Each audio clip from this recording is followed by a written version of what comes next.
네, 투자 만사형통 여승제 전문위원회 강의 시간으로 이어가 보도록 하겠습니다. 오늘은 어떤 강의 준비하셨을까요? 네, 제가 오늘은요, 이 경기 지표 이런 부분을 가지고 시장을 파악하고 대응하는 투자 팁을 좀 말씀을 드려보도록 하겠습니다. 자, 준비된 화면 좀 보면서 좀 말씀을 드려보도록 하겠는데요. 10월 13일이죠. 10월 13일 날 OECD 경기 선행지수 발표가 되었어요. 근데 이거 확인하신 분들이 거의 안 계시지 않을까. 혹시 뭐 뉴스를 보신 분들 계실지는 모르겠으나 직접 확인을 하신 분은 거의 없지 않을까 싶은데요. 제가 배트맨 진행하면서도 이 OECD 경기 선행지수를 자주 여러 번 보여드리면서 말씀을 드렸습니다. 쭉 제 시간에 애청해 주신 분들은 아실 거예요. 한국 경기 선행지수가 좋지 못하다. 개선이 되어져야 되는 것은 분명하죠. 근데 개선의 여부가 지금 나타나고 있는가요? 나타나고 있는가요? 자, 보시면은요. 요 당시 OECD 토탈 빨간색 선입니다. 여기 좀 가까워졌어요. 한국 경기 선행지수하고. 여기에 좀 기대를 좀 해볼 수 있었던 부분이죠. 2019년도 연초에. 근데 지금 어떻게 돼 있어요? 오히려 쫓아가기는커녕 이 이격이 더 확대되고 있죠. 확대. 점점 넓어지고 있어요. 그럼 OECD 회원 국가들 토탈보다 더 못하고 있다라는 뜻이잖아요. 한국 경제 전망이 더 안 좋다라는 뜻이죠. 글로벌 경기가 안 좋으니까는 한국도 안 좋아야 된다? 그런 어불성설 논리가 어디 있습니까? 글로벌 경기가 안 좋으면 안 좋을 수 있죠. 하지만 안 좋을 때 더 잘하면 얼마나 좋겠어요. 아니면 거기에 따라가기라도 하면. 근데 오히려 폭이 더 넓어지고 있어요. 경기 전망이 안 좋아지고 있는 상태에서 증시가 올라가면 어떠한 대외 변수, 우려 완화, 기대감 이런 부분들이 작용을 해서 올라간다면 외국인 투자자들은 어떻게 느낄까요? 실질적으로 상장사들의 영업이익 좋아지지 않은 상태에서 올라가면 밸류 부담이 생기잖아요. 주가지수 빠지고 그러면 PBR 뭐 몇 배 이하다. PER 몇 배밖에 안 된다. 저평가다. 그런 소리 참 많이 하죠. 지수 올라가면 고평가다라는 소리 합니까? 안 하죠.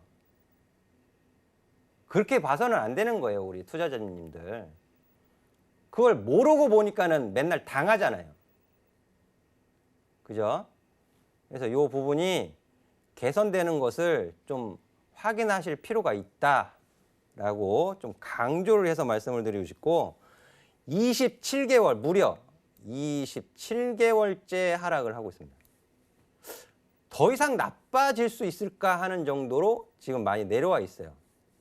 그래서 이렇게 올라가는 흐름을 좀 보셔야 되겠다라는 부분 꼭 파악하고 시장을 좀 보시기를 말씀드리도록 하겠고요.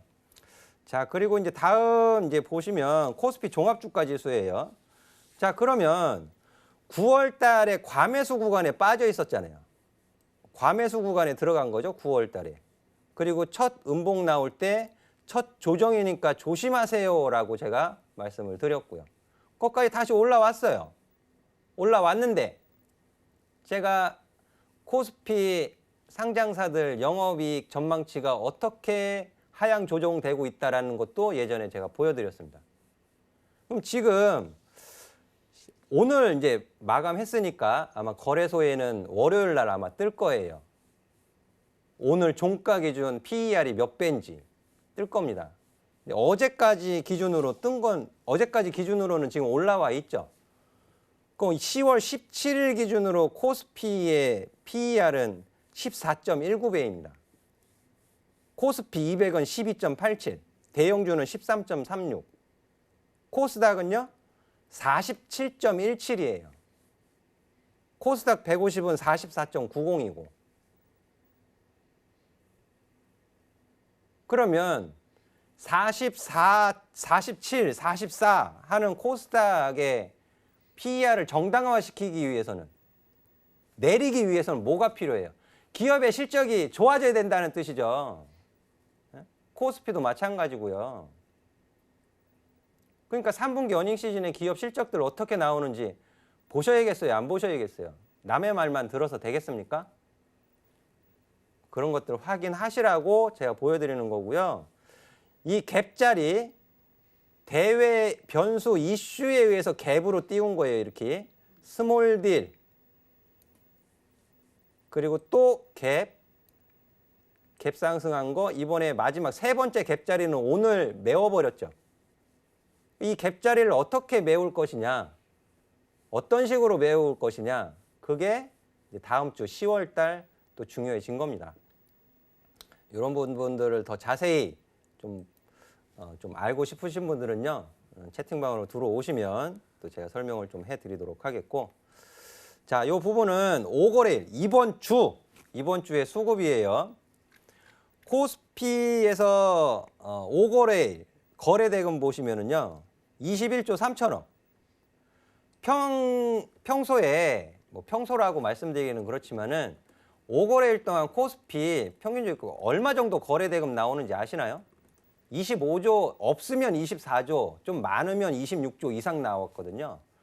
21조 3천억이에요. 쪼그라들었죠. 뭐죠? 관망하고 있다. 그리고 한국의 제조업, 그 클러스터가 가장 큰 산업군은 어디입니까? 운수장비예요. 전기전자하고. 제조업 하는 거야. 뭐 외국인들이 늘 제조업 팔고 있으니까는 뭐 크게 뭐 이상할 건 없겠지만, 운수장비에서 많이 팔았다라는 부분이 이번 주에 시사하는 바가 있었죠. 응? 한국의 제조업 경기를, 운수장비를 그렇게 좋게만 보는 것은 아니었구나. 그렇게 해석을 해 보실 필요가 있겠고요. 이 부분이 개선되어지는지 여부도 다음 주에 체크 포인트로 놓고 보시면 돼요. 운수장비에서 외국인 수급이 개선이 되는지 안 되는지 여부. 뭐를 봐야 할지를 가르쳐 드리는 게 여승재 전문가잖아요. 기준을 제시해 드리고 신뢰도가 높은 기준을 제시해 드리는 제가 말씀드리는 거니까요. 꼭 좀 체크를 해 보실 필요가 있겠고요. 그래도 너무 걱정하지 마시고요.